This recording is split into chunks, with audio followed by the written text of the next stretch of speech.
Let's take a dragon, strap him with a jetpack, give him enough power to fight for control of the world, and throw him into a bunch of political intrigue and RPG elements. You get Divinity Dragon Commander, which has to be one of the best concepts of any game I've played. Unfortunately, this came out during the time where Larian Studios was split between two projects, with Original Sin being the higher priority of the two. At the end, it was the best decision for Larian, but Dragon Commander ended up suffering as a result. This 2013 strategy hybrid had all the foundations for an all-time classic, but ultimately fell short and is seen as more of a novelty than anything else. Even so, there still has to be something here to salvage, so let's take a look at the untapped potential of Divinity Dragon Commander. So when you start the game, you are given a few options to go to. From here, we will focus on the story mode, which is divided into 3 acts. You assume the role of the bastard son of the first emperor, who was murdered by his children. Unique to you is the ability to transform into a dragon, hence the name Dragon Commander. You're accompanied by a powerful and wise wizard named Maxos, along with several generals to aid you on your conquests. If we are talking about the Divinity timeline, this is at the very beginning of Rivellon, so there aren't many connections to other games, nor any recurring characters that show up here. Honestly, it's quite refreshing as I grow a bit fatigued having to deal with Lucian or Damien in some form or another. After the introductory cutscene, you are brought to your main ship known as the Raven. There's a demon inhabiting and powering the ship, but that's not too important at the moment. From here, Maxos advises you to meet up with your generals, which are just 2 at the moment. They are named Henry and Edmund. Eventually, 2 more will join you in Catherine and Scarlet. All of these have their own personalities as well as their own character growth throughout the game. While the characters do appeal to be one note from their initial appearance and interactions, there's far more to them, and it's very enjoyable to go down their quest lines and give your feedback. Since this is a strategy game, a majority of your time will be spent looking at the Risk style campaign map. From here, you can build units and build buildings using gold. If you happen to have any cards in your deck,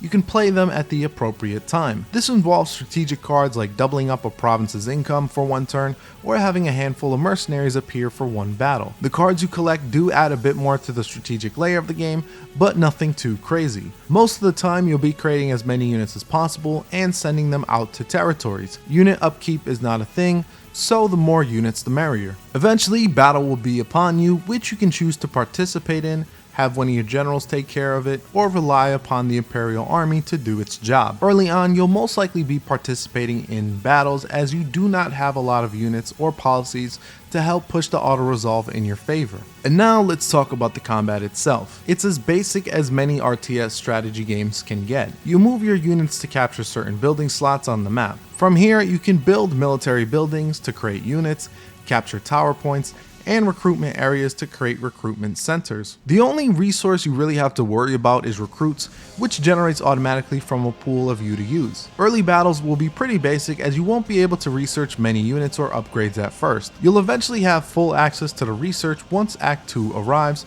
but more on that later. For my thoughts on the battles themselves, it's fine at first, but it gets pretty repetitive, especially when faced against the boring and predictable AI. Once you have the advantage, they will bunch up and not do anything as they know there's nothing they can do to stop you. And now for the main attraction and why this Divinity title is called Dragon Commander. After a certain amount of time has passed and with 20 recruits ready to be used, you can finally summon yourself in dragon form and take direct control in battle. To me, being able to directly take part in any strategic battle is a huge draw for me, as well as the fact that I just like dragons. We need more games where you play as dragons, but more on that later. As mentioned in the beginning of this review, you have a jetpack strapped on thanks to the imps. This allows you to maneuver throughout the battlefield very quickly. You also have a standard breath attack along with active abilities to use. Some of these abilities are pretty cool and really allow you to turn the tide of battle. Be careful though, as even though you are a dragon, you can't take many hits and will go down quickly against any anti-air turret. Even though in this case, however, I still find it a blast taking down the enemy in my dragon form and tipping the scales heavily in my favor. You can also control your units alongside you when you're in dragon mode, although this takes a bit of memorization for what hotkeys and buttons to use. So I mentioned research prior, and this is the secondary resource you will be generating alongside with gold. From here you can research new units and upgrades for them, as well as upgrades for your dragon form. This can be a passive such as an increased speed or health regeneration, to devastating active abilities like a pillar of fire or even the ability to charm an enemy. There's a decent amount of dragon abilities to play with here, although you can only bring 9 of them with you in battle. I guess this was done for balancing reasons, although some of these abilities are already pretty OP. And after several battles, I am informed by Maxos that I must attend to domestic matters alongside my foreign policy of capturing everything. This is another element where the game shines, and that is the political intrigue. Throughout the campaign, you're given proposals where you can either accept or decline. Many of these mimic current issues that are going on in modern life. At first, I was a bit cautious on how Larian would handle it, but they've done a great job poking fun at all sides of the political spectrum. Depending on whether you accept a proposal or not will change the approval percentage you have with that race. The 5 here represented are Elf, Dwarf, Undead, Imp, and Lizard. Each console member has their own viewpoints on matters, and it's pretty fun listening to what each character has to say. These policies also have other possible consequences and could lead to new ones depending on the path you take. This is honestly the highlight of the game for me, and I often want to sign different policies just to see what will happen. Once you conquer and hold the enemy capital for at least a turn in Act 1, Act 2 begins and you now have to choose a wife. You'll have 4 choices here with a princess from the elves, the undead, the lizards, and the dwarves. There was supposed to be an imp princess, but in storyline she died on the way there. In reality, Larian most likely ran out of time and never properly got the chance to implement her. If you look at the game files, there's actually a model for an imp princess, so clearly it was in development at some point. Either way, I have to choose my queen with the choices presented. I've done a playthrough with the dwarf princess Ada before, so this time I will choose Camilla, the cold-blooded lizard who upholds the law above everything else. Similar to your generals, each princess has their own storyline that you can help influence with their development.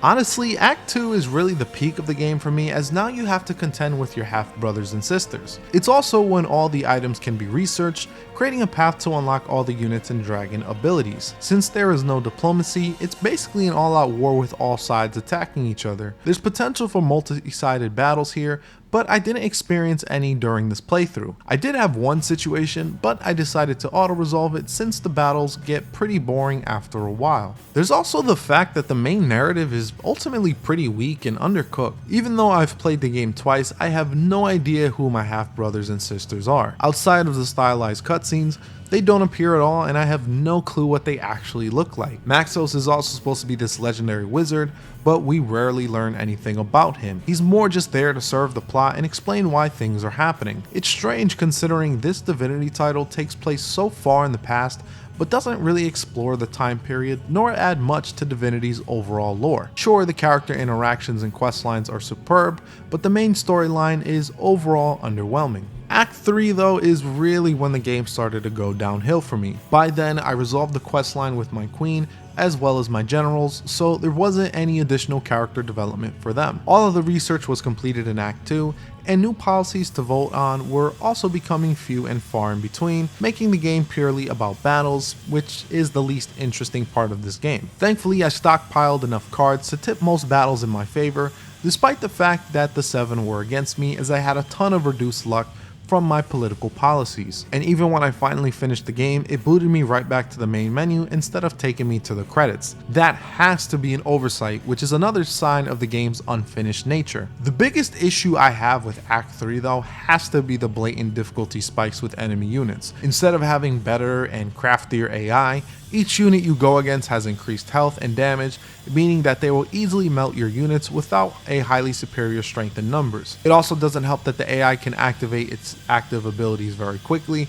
which is something that can't be easily done if you like to fly around in dragon mode. According to howlongtobeat.com, Divinity Dragon Commander can take about 12 hours to complete. Even that length is being generous, as I finished the game within 10 hours this time around and have beaten the game in 8 years prior. Do keep in mind that I also try to complete all the characters' quest lines as well as my wife Camilla's story. Perhaps if you decide to play every battle you can extend the timeout, but I just couldn't be bothered by the end. At the end of the day, I gotta value my time, as there are far more worthy games out there. But thankfully, there is more to keep you busy. As expected, you can have battles with the AI with them actually transforming into a dragon to add a bit of extra challenge. What I do like personally is to play through a custom campaign where you can pick your map, your wife, and go through many of the political shenanigans found in the story campaign. There's a handful of maps to try out, and you can choose how many of the other factions you want to be playing against. Personally, if you do get this game, I would recommend for you to play this game in multiplayer, as the battles are far more enjoyable against a friend. It's also way more enjoyable in a custom campaign, either working together or going against each other. I often put the GOG and Steam links in the description, but for this time I personally would recommend the Steam version due to its online feature. For GOG, only LAN is available. And as expected, Kirill Pokrovsky, rest in peace, absolutely knocks it out of the park with this soundtrack. Out of all the games he's composed, this has to be one of the most experimental. Instead of the more fantasy-inspired fanfare we have come to expect in the series, the music mixes elements of new age and orchestral instruments with a bit of woodwinds thrown in. It is absolutely fantastic and gives this game its own unique vibe. Overall though, I walk away more disappointed with each playthrough. For the positives, the political intrigue is very fun, the stories for each of the characters is engaging, and the novelty of turning into a dragon mid-battle is still quite a bit of fun. The music is also in a class of its own, but that's expected with the late great Kirill Pokrovsky composing it. Unfortunately, there's just too many flaws to bring this game down, including the overly simplistic battle mechanics, the very basic and unimaginative AI,